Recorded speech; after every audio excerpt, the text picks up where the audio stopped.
मध्य प्रदेश में एक एसडीएम के कत्ल का सनसनी खेल सामने आया है तो पूरे शहर में हड़कंप मच गया। एसडीएम का कत्ल किसी और ने नहीं बल्कि उसका पति ने किया, जबकि कत्ल पति ने इस अंजाम को हार्ट अटैक साबित करने की भरपूर कोशिश भी की, लेकिन खून का चंद बूंदों ने सारा राज खोलकर रख दिया।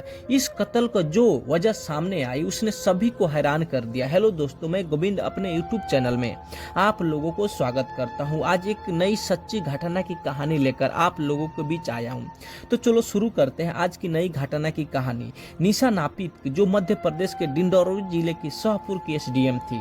एसडीएम यानी सब डिविजनल मजिस्ट्रेट यानी एक मजिस्ट्रेट और एसडीएम साहिबा के पति हैं मनीष शर्मा। एसडीएम निशा नापित अब इस दुनिया में नहीं है और उनके पति मनीष अब घर की बजाय जेल की चक्की पीस रहे हैं। दरअसल एसडीएम की कत्ल उन्हीं के घर में हुआ और कातिल दूसरा कोई नहीं बल्कि उसका खुद का पति है यानी मनीष निकला।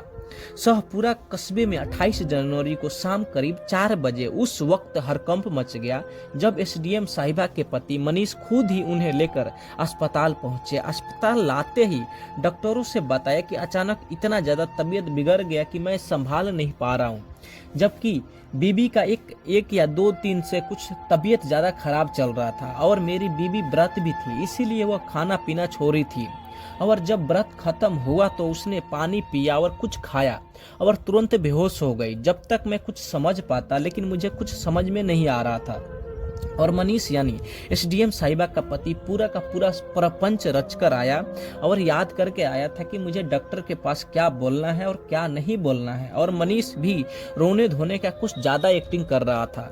उसके बाद बोलता है कि मेरी पत्नी को शायद हार्ट अटैक आया है, डॉक्टर साहब जरा जल्दी चेकअप करो, मुझे कुछ अच्छा नहीं लग रहा है। लेकिन जब डॉक्टरों ने एसडीएम साहिबा का जांच की तो सिर्फ उन्हें मृत पाया, बल्कि ये भी देखा कि उनकी मौत 3-4 घंटे पहले हो चुकी है। ये अपने आप में एक अजीब बात थी। अब डॉक्टर भी सोच में पड़ जाते हैं कि आखिरकार ऐसे कैसे हो सकता है कि डॉक्टर उसका पति कुछ अलग बता रहा है। इसीलिए डॉक्टर की टीम ने तुरंत पुलिस को सूचना बता देती है और पुलिस तुरंत हॉस्पिटल आ जाती है।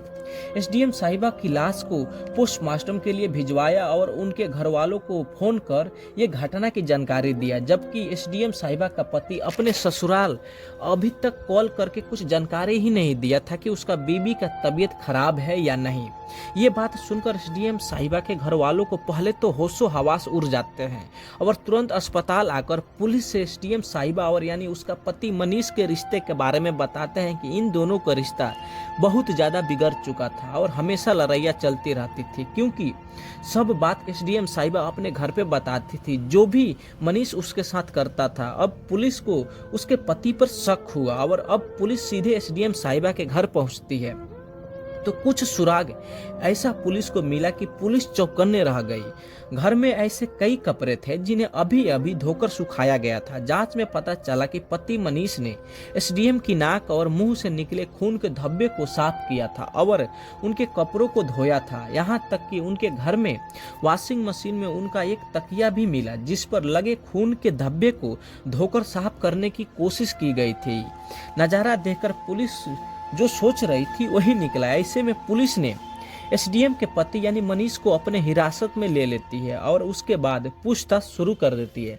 पहले तो वो अपनी पत्नी की मौत को सामान्य मौत बता रहा था, लेकिन मौत की वजह गलत बताने और मौत के वक्त को लेकर झूठे बोलने और तो और घर में मौजूद खून के धब्बे और दूसरे सबूतों को मिटाने की कोशिश करने पर जब उससे कड़ाई से पूछताछ की गई तो वो टूट गया और लास्ट में उसने सब कुछ कबूल कर लिया कि उसी ने अपनी पत्नी निशा नापित यानी एसडीएम निशा की हत्या की है।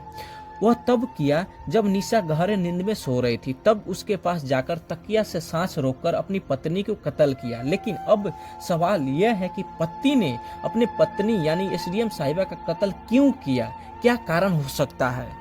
निशा के घर वालों की माने तो 50 साल की निशा ने ग्वालियर के रहने वाले 45 साल के प्रॉपर्टी डीलर मनीष शर्मा से करीब 2 साल पहले शादी की थी। दोनों की मुलाकात एक मैट्रिमोनियल वेबसाइट के जरिए हुई और निशा ने अपने घर वालों को बताए बगैर मनीष से शादी कर ली थी। लेकिन शादी के कुछ समय बाद ही पति पत्नी में अनबन शुरू हो गई थी। जल्द ही जल्द निशा अपने पति के बारे में सब कुछ पता कर लेती है, जिसे जानने के बाद निशा काफी ज्यादा परेशान रहने लग जाती है, क्योंकि इसका पति प्रॉपर्टी डीलर से पहले वो बस में काम करता था और बस का कंडक्टर था। उसके बाद प्रॉपर्टी डीलर बना था, लेकिन इस काम में भी वो कुछ ज़्यादा उखाड़ नहीं पाया था, क्योंकि उसके पास मतलब ईमानदारी नाम का कोई चीज़ ही नहीं था। और ऊपर से ऊपर वो काफ़ी ज़्यादा बुरी आदतें के साथ था। उसका बहुत सारी लड़कियों से उसका रिश्ता भी था और वो हमेशा शराब पीता रहता था। जब ये सारी बातें निशा को पता चलता है, तब से वो इन दोनों के बीच झगड़ा लड़ाई शुरू हो जाता है और ये सिलसिला मतलब हमेशा चलता ही रहता है उसके साथ। मतलब ये सिलसिला कभी ख़त्म होने के नाम ही नहीं लेता। उसके बाद निशा तो पहले उसको काफ़ी ज़्यादा कोऑपरेट करती है कि मतलब इसलिए करती है कि अभी सुधर जाओ और ज़िंदगी साथ में बिताया जाए, लेकिन वह कुछ नहीं समझता है निशा को, और उसकी आदतें भी और थी, वही दिन पर दिन बढ़ते ही जा रही थी। इसीलिए एसडीएम साहिबा यानी उसकी पत्नी अपनी सारी प्रॉपर्टी के सारे कागजात, बैंक खाते सभी में अपने पति की जगह अपनी बहन और उनके बच्चों को नॉमिनी बना रखा था, जिसके चलते मनीष ज़्यादा ही इससे नाराज रहता था। और इसी नाराजगी में मनीष ने निशा की हत्या कर दी। मनीष ने निशा की मौत को लेकर झूठ बोला। उसने बताया कि निशा की तबीयत खराब थी और वह देर तक सोती रही। जब कई बार उठाने के बावजूद वह नहीं जगी तो उसे एहसास हो गया कि हाई टेक आ गया है। उसके बाद उसने अपनी पत्नी को सीपीआर देने की कोशिश की और तब अस्पताल लेकर आया, लेकिन जांच में सारी कहानी झूठी निकली। पता चला कि उसने तकिए से मुंह दबाकर निशा की हत्या कर दी थी और कत्ल को एक सामान्य मौत दिखाने के लिए खुद ही लाश लेकर अस्पताल पहुंच गया था। लेकिन जांच के दौरान उसकी हकीकत सामने आ गई और वह पकड़ा गया।